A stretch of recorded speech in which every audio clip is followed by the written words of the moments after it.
Well, hello everyone. It's John Bullock, and I'm talking about downlighters, and I'm asking the question of where did it all go so horribly wrong? Because I feel that it has. Um, Downlighting. What do we mean? What do we mean by down? I think we all know what we mean by a downlight, even though they are around in their myriad forms. We all know that what we're talking about measures about 85 diameter. It's got a 50 mil plus hole so that it can take a GU10 lamp, and the GU10 lamp sits flush to the bezel. And that has taken over, taken over um, so much of what we mean by lighting.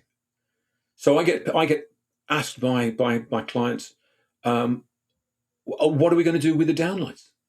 In fact, I won a project. I'm now going back, believe it or not, 20 years, where an architect rang me to say, we are struggling with this project that we have. It's a genuine, original, gorgeous. It's in the listings, an arts and crafts house, but we don't really know what to do about the downlighters. And I just said, why on earth are you considering using recessed downlighters in an arts and crafts house? And that won me the project. And I worked with those architects for many years as a consequence of that. But the idea that it's not a case of uh, maybe we'll use downlights. It's a case of where are we going to put the downlights? How are we going to put the downlights? But the starting point really needs to be: do we need these things at all? Do we need them really? They do a job, so that's all right. But do they do this job? I thought I'd start with a little bit of history because it's actually it might be history to some of you guys. It's not history to me because I was there at the time. Um, I think my first ever downlighter design and installation was about 1974. The world looked very different in 1974. There were downlighters, as in there were light fittings that you would cut a circular hole into a ceiling and you would pop up a bean tin of some description, and it would have a lamp holder in it, Edison screw or a bayonet cap, more likely at the time. But the light sources we were using would all have been tungsten filament lamps, um, because there were no real options. The shape of the lamps were the only difference you could make. So I would suggest that there were three common types. There's the ordinary. I'm going to use the term light bulb. So I'm sorry about that. For those of us who've been brought up to believe that bulbs grow in gardens and lamps go in light fittings. Well, I'm going to use the word bulb accurately, as it is a blown glass envelope, which makes a bulb. Okay, and inside that bulb you put a filament, tungsten filament. So if I say bulb, I mean it's a glass bulb, and if I say lamp, it might be not a glass bulb, but they'll all be light sources. So we were using a light bulb, a 100-watt light bulb, a 60-watt light bulb, a GLS, a general lamp service fixture, of course.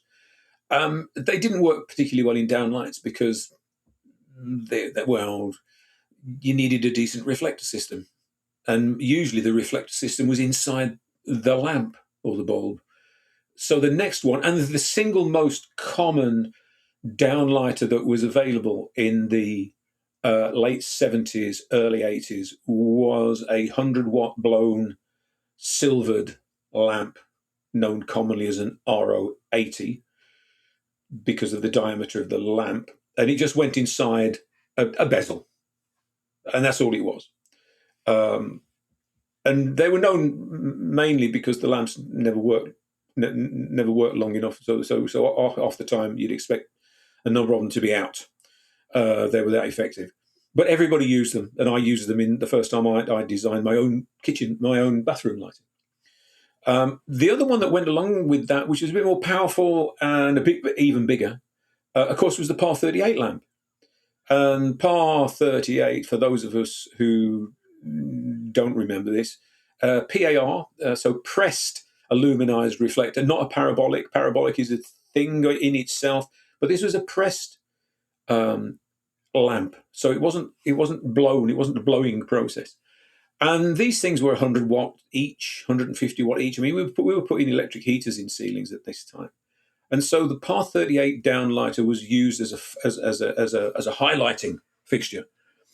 And of course, these things were all massive because the Par 38, 38 eighths of an inch. So you can work that out and bring that into real money. These things were pretty beastly. And if you wanted them to be adjustable, so you created eyeball fixtures. Well, the eyeball fixture needed to be big enough to take something that was the size of a small cave. And so they tended to be used, should we say, sparingly. Although, having said that, there are kitchens which I'm still walking into even now to talk about relighting, and I'm seeing some of my old friends from the 1980s that are still doing sterling service, let me say. So the downlighters we had to start off with, what we knew as downlighters, were being used carefully. They were being used to do a particular job of work often, and the light they gave out was as good as we could get within that technology. But then something happened that created the concept of this is a downlighting scheme, and we've not yet got to the downlighter that we know, because what happened was a company from Germany, our friends at Erco Lighting, introduced a dark light principle. It came from the States, came from Edison McGraw, but the idea that you could put a big hole in the ceiling and you couldn't see the hole in the ceiling, which was a new idea. And they were using ordinary light bulbs. They were using GLS lamps. Architects loved them.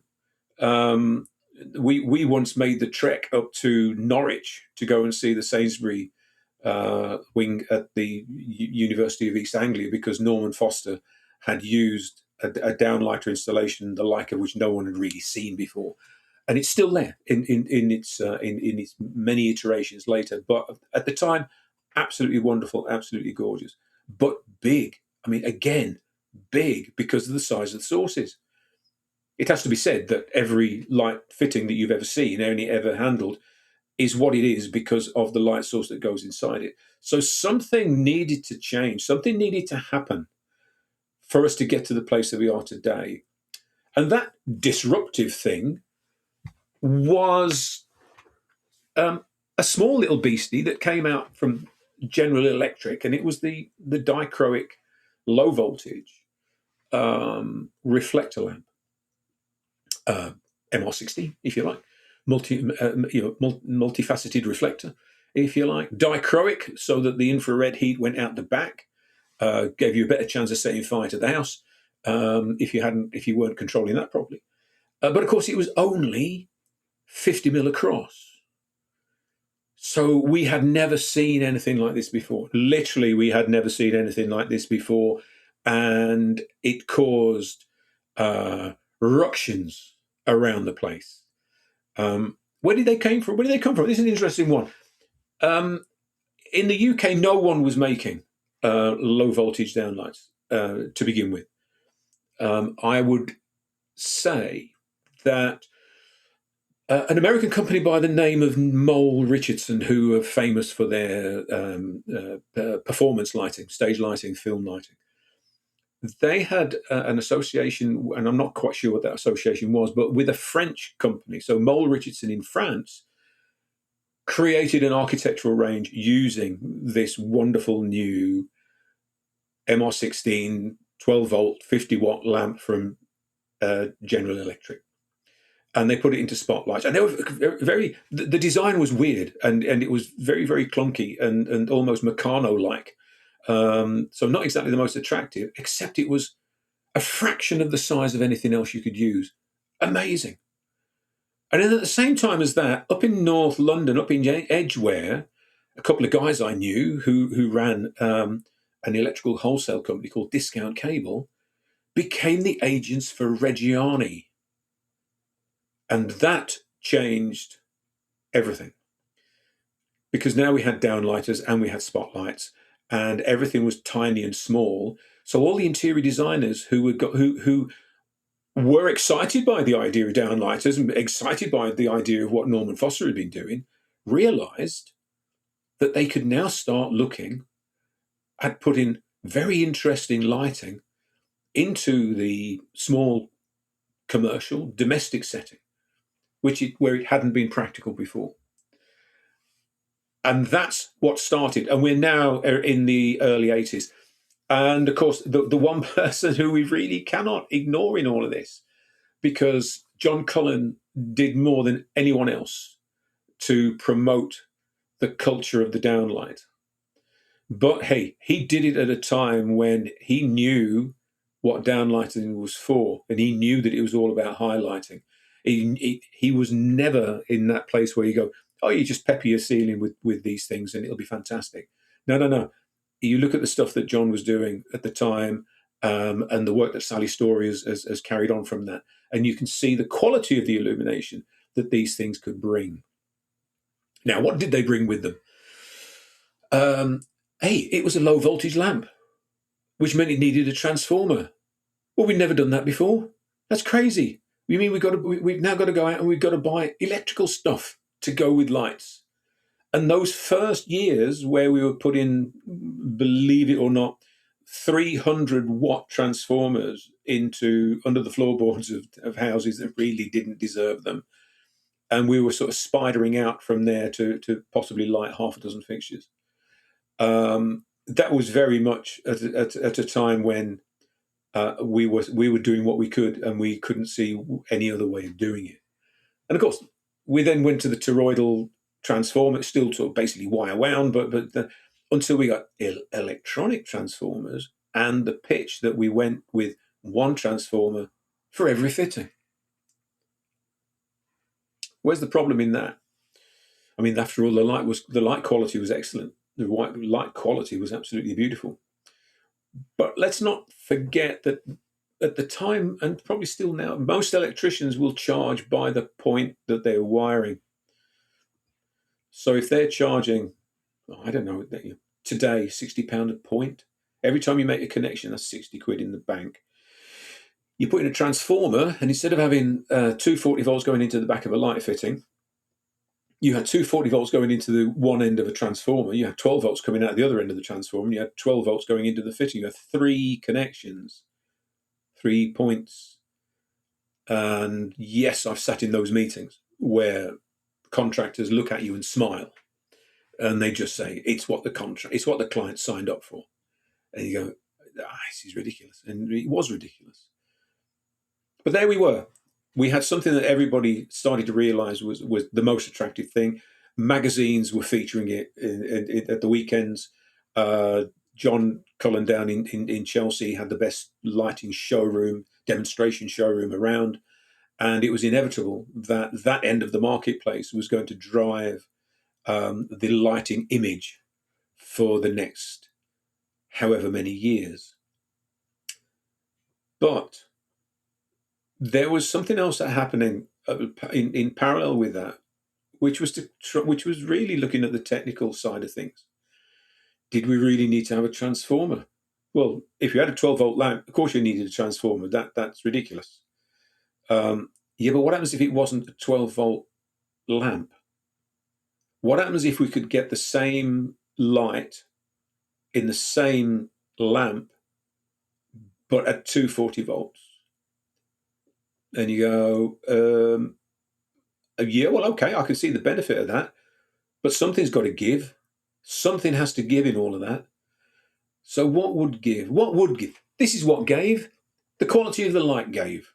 We ended up with a 12-volt, 50-watt, a 240-volt, 50-watt dichroic lamp, sometimes dichroic, maybe sometimes not dichroic, but a mains voltage filament pattern, which meant that those lovely tight coils on a 12-volt filament were abandoned, and we ended up with something that looked like a stew of light on the wall instead of a nice, finely honed lighting point.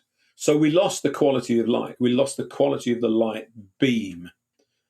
And it worked better if you weren't actually pointing it at anything, or you were pointing it at, what should we say? How about a carpet?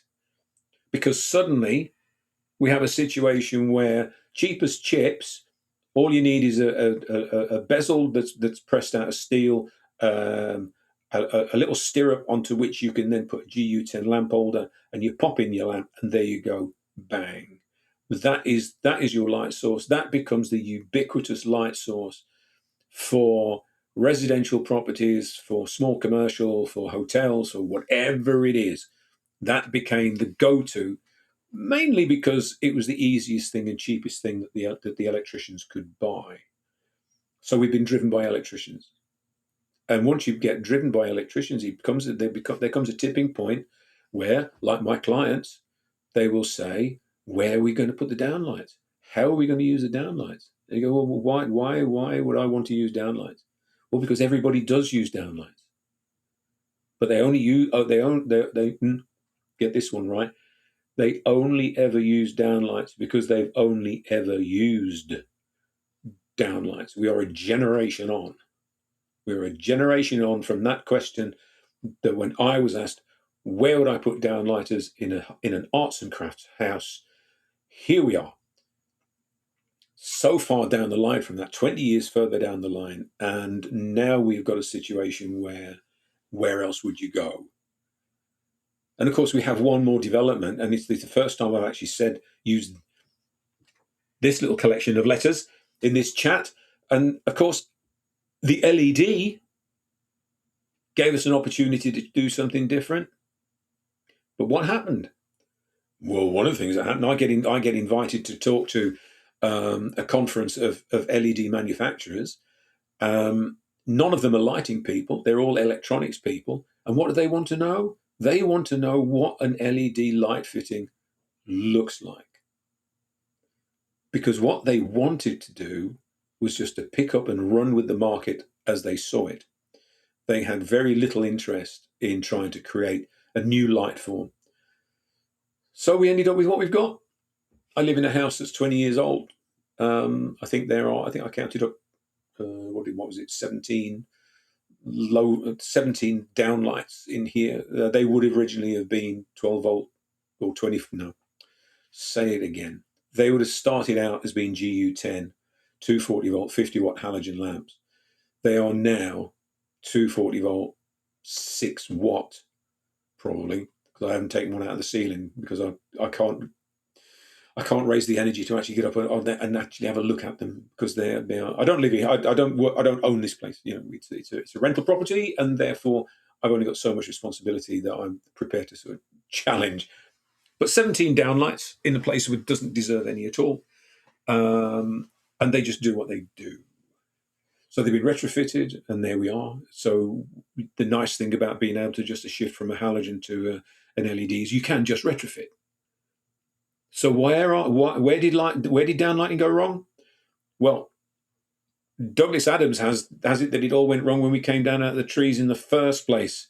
So if it's one long continuum, then we need to go back a long way to find out where it went wrong. I think it went wrong with an acceptance of doing it cheaper. I think the creation of the GU10, the 240 volt version of the halogen lamp, was the beginning of the end, because so few installations you will come across now will be using 12 volt MR16s. They're still out there, but fewer and fewer people are bothering to use them, because why would you? Because we have become inured to the idea of the GU10 lamp. So where did downlighting go wrong? Downlighting went wrong because we stopped paying attention. Downlighting went wrong because so many lighting designs do not have a professional looking at the design, and it just goes to somebody who knows how to wire stuff. Downlighting went wrong because cheap fixtures are good for cheap fixtures that are highly profitable, that wholesalers can sell. And ultimately, the lack of knowledge. And I'm being charitable now, because why should somebody who doesn't know about lighting know about lighting? Why would you expect that?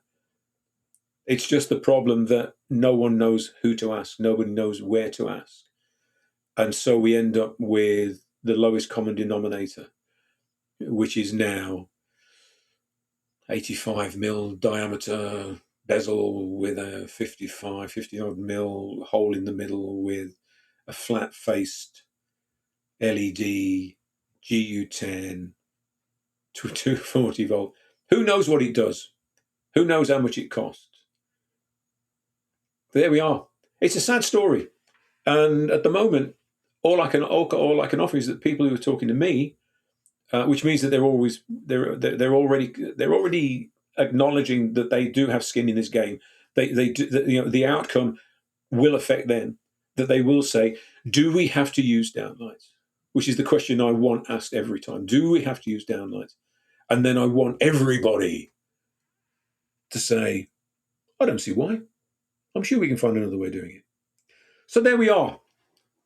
20-minute ramble on where downlighting went so horribly wrong. If you managed to stay the pace, thank you very much for that, and see you out there. Bye.